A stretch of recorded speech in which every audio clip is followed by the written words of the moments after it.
5 days were hot and humid. The skies were clear and cloudy and blue. The nights dark and electric.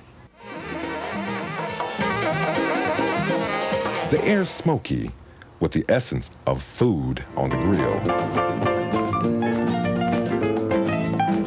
The sounds were melodic and sultry.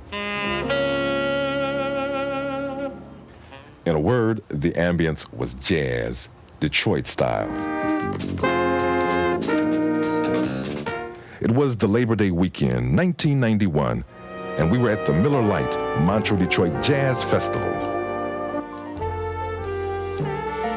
Welcome to the stage of the 1991 Miller Lite Montreux Detroit Jazz Festival, Mario Basel and his Afro-Cuban Jazz Concert Orchestra.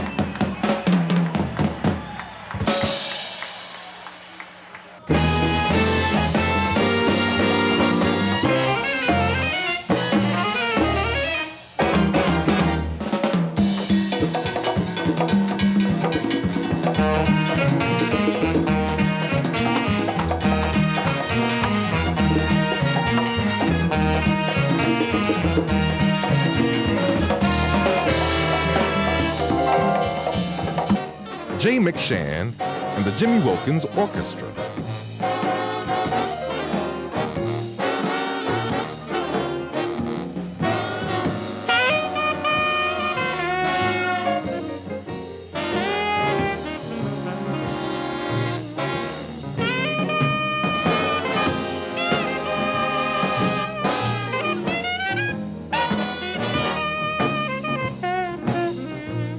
Marcus Belgrade.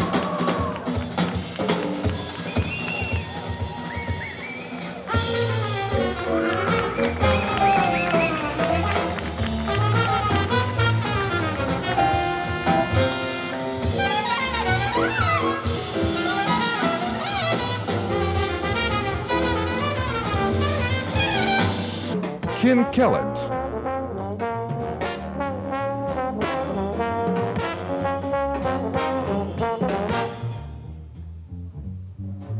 Bill Lasley's Fire.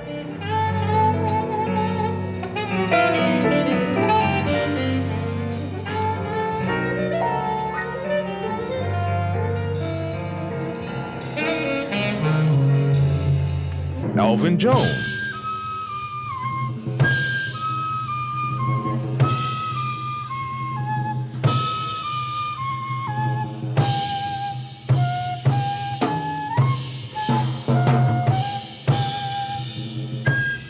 I just play what I feel as far as classifying my style. I don't know.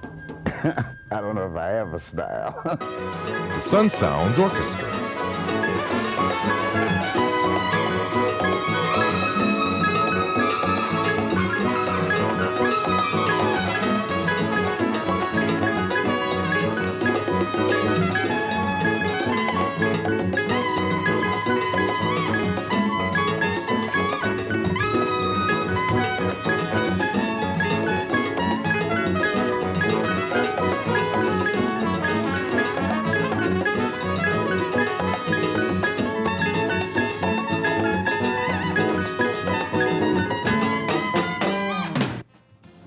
You know, everybody seems to be defining my style but me. So I read the magazines and say, well, he plays like this, he sounds like that. And I said, well, maybe I do sound like that. I don't know. Not that I agree with everything that's written, but I don't know. It's very hard to describe my sound, except that hopefully it has made a difference.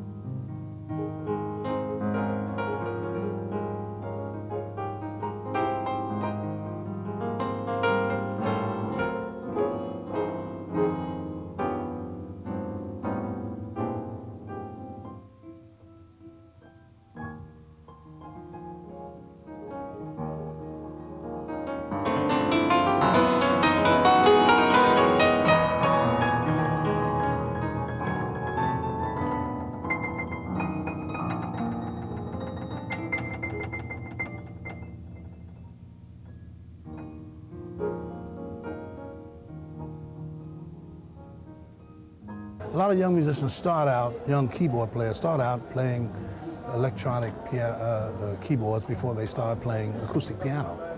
So I think that if they would start out on the acoustic, then they would, you know, develop another aspect to playing music that might be very, very helpful to them in life.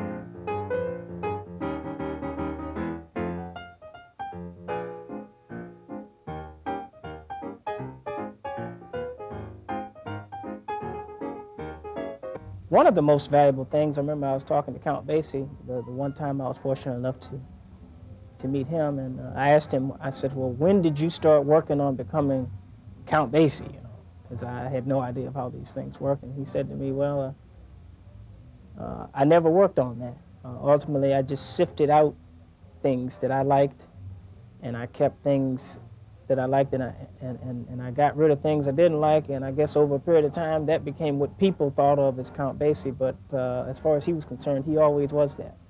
So, and it took me several years to understand that point he was making, but ultimately, as far as identity, you're going to always be who you are.